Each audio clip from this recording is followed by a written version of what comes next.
Morning, Todd. Morning. You know, the phrase a lot of players use about Game 7 is treat it like it's any other game, but they also know it's not any other game. What goes through your mind in terms of that approach? Preparation is important. We're doing that right now. Well, first of all, we rest, we get preparation, and we play our game.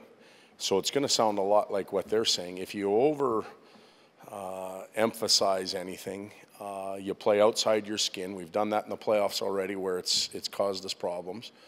We prepare like it's any other day. We have the same order of meetings, the same adjustments, and we expect the players to play at their best, leave it all on the ice, and look up at the scoreboard at the end of the night and believe that it can favor you. Todd, just want to ask you about Oscar Clefbaum. He was out there today. Does he look like 100%? He's good to go tomorrow? I haven't had a chance to talk to him, but he sure looked good out there today. So, as I said the other day, we expect him to play.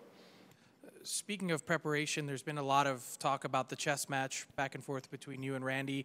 Do you expect a sort of change in how they approach the matchup game for Game 7 based on, the lines that you've showed? I don't know what they'll do with their lines or how they'll play them. They obviously have last change. They've been winning more face-offs than we have, so we can't get over concerned about what they're going to do. We've got to prepare our team to play, and when it comes down to 3 periods, you hope that you have at least 3 lines that are performing at a very high level, preferably 4, and all 6 D-men participating at their best. And that's all you can ask from your group. We've worked hard all season to put structure into place, to build up that mental strength, physically to handle the stamina questions. We're ready for it. It's just a matter of going to play now. Todd, you've talked a lot about lessons so far in the playoffs that your players have learned. What's the one lesson you hope that they have learned that's going to help them win Game 7? Just that momentum reestablishes itself in every game. There is no carryover, and we've experienced it from a positive side and a negative side, and I think that's a good thing to draw on in the first 12 games that we've played. We'll need it in Game 13. We'll have to understand it, and they know that as well. They're a veteran team, so we're both starting from scratch, and we try and create our own momentum in the game. Todd, just want to get your thoughts on the celebration that Kassian had with the one fan after his goal in Game 6 there.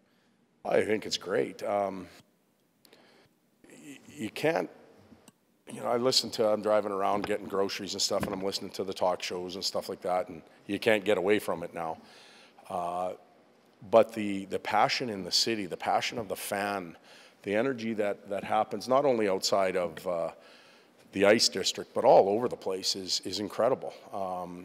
And for the fans to share it like that one fan or 2 or 3 fans did with Zack Kassian, it was personal. It was something I'm sure he'll remember, and certainly they will. I think that's great. That's why we play the game. We want to keep that going as long as we can. We want to have more moments like that here in Edmonton. Todd, can you just talk about the balance that, whether it's Leon or Connor, when they're out there against the other team's offensive players, so there's pressure on them to produce, but there's also pressure to be playing well defensively. And was there a time where they learned a lesson about cheating for offense a little bit and how to ride that line a little bit better and not cheat for the offense? I think we all learned that lesson at some point in our career or throughout the year. So the answer is probably yes.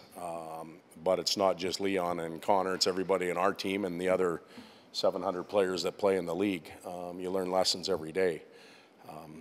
I think that eventually the top lines, if one team's top line gets away on the other team's top line, that team's likely going to win. Usually the 2 lines neutralize each other, or it's fairly close. It's those 3rd and 4th lines that can make a huge difference in a game like this, and we'll be looking to ours to have an impact. Is there a common thread that makes big game players show up in big moments? I mean, you have a bunch of them on your team. Leon is a guy that's a playoff MVP, Mem Cup MVP. Drake Caggiula, Final Four MVP. They've seemed to rise to the occasion, but is there a thread that makes them successful? Good question. I wish I knew the answer to that. I don't. I don't know if it's in their DNA or what it is, but I can tell you that as players arrive in the National League, scouts are looking for guys that are winners, guys that rise to the occasion, guys that lay it all on the line when it counts. And often that's the difference between making it or not. And I think that's why you see so many of these types of players in the league. There's a lot of good players that have played a very high level of hockey, you know, major, junior college, minor pros, that don't quite get here, and that could be the determining factor. I don't know for sure. I don't know what's in the DNA, but you'd like to have more than the other team has, and hopefully we're stocked like that. Todd, can I just get your thoughts on Matt Benning's play during the postseason? Tremendous. Young fellow that's learned a lot this season, not only about the game and how to play the position. He was very good at that to begin with, but just the ups and downs of a long year. You know, we're into May now, and my son played in the finals, college finals this year. He's been done for over a month now. That's how long the season is. That's how many games we play. It's a big adjustment for anybody that hasn't experienced it, and both Drake and Matt are doing a tremendous job of it. Todd, can you talk about what a fine line a player has to do in a Game 7, being so emotionally high and then also relaxing to play the game like you can play? Like last night, it looked like Washington just relaxed, played the game, and beat Pittsburgh. Yeah, it's a and it goes back to the preparation. Continue to do what we do. Players talking about it like it's another game is, in my opinion, a good sign, because they're not over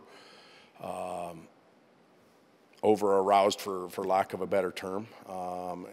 You know, they're trying to find that peak point, and if we can find it, we'll be fine.